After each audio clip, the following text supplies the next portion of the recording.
E, O, U. And then we have the long ones which are present, especially in here. We have A, A, for example, Ne, Amalikia, I'm from home. Ne, double, Malika. Ne, Na, Na, I'm going. Not Na, Ati. By the time you put this one, you are breaking it on the truth. Ne, by putting this one, it's naked, not naked.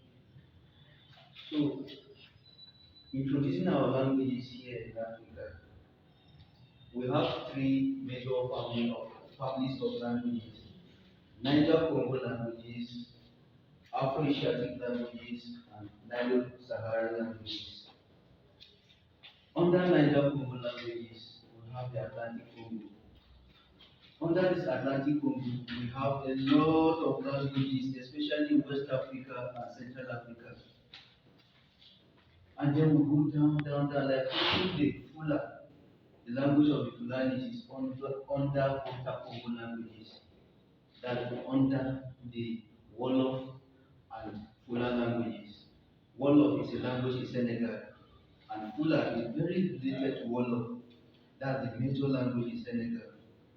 So we don't know where the Fulas came from, but some people say they migrated from Morocco and then they came and settled among the Senegalese and then borrowed their language and then Fula came to it. The Tyap language, we also have another history. We had the North culture, but before the North culture, we had Egypt.